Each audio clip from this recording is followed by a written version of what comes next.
ganito ang ginagawa ko. Kinakat ko muna, and then so itong mahaba ito, ayan po, mahaba, ikakat ko siya into 3.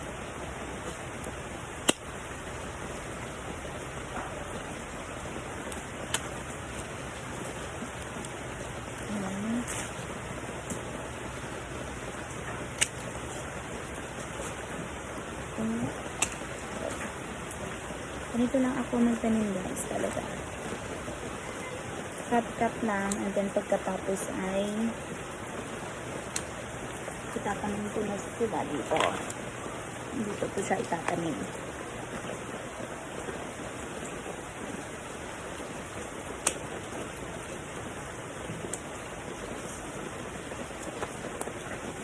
Sa isang pad dito ko nilalagay lahat. Tinatanim ko lahat dito. Then kapag nakita ko na nabuhay na sila, inilipat ko sila tig-isa sa ibang pot na. Hindi naman lahat ay nabubuhay.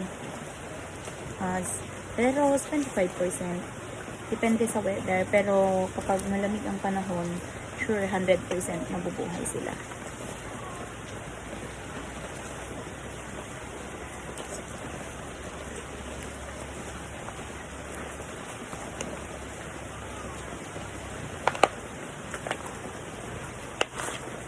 Tapos na si Snow Red. Sunod natin si Bidadari.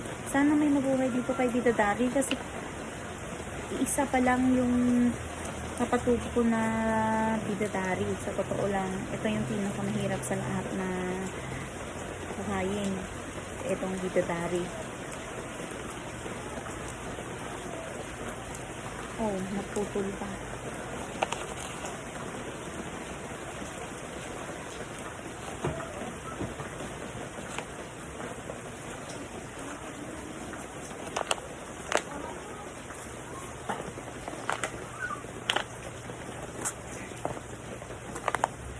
Ito naman si medyo matigas ang lupa.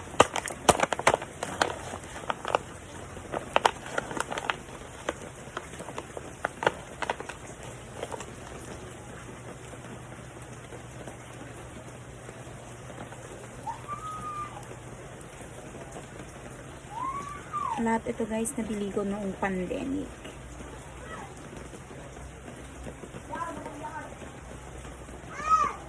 Kailangan magpadami at ibenta para bumalik yung puhunan, gano'n. So, abang-abang guys. So, update ko kayo kapag buhay na itong mga to.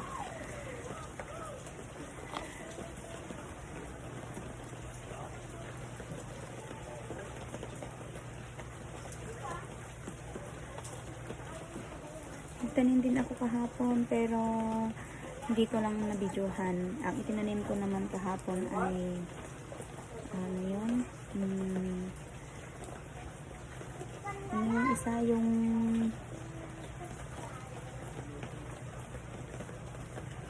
hindi ko na maalala yung pangalan ng isa na tinanim ko kahapon. Durugin natin yung lupa kasi madating nandito na matigas na siya.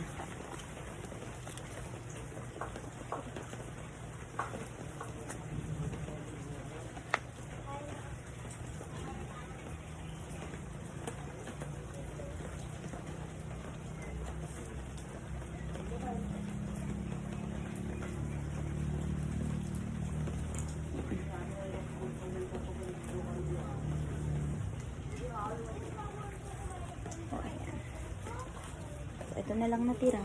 Isa na lang si Black Maria. Ihanap ko na lang siya ng ibang pasok para hindi maihalo dito. So, pasensya na guys sa aking pasok kasi reuse lang itong mga to. So, yun lang guys. Abang-abang.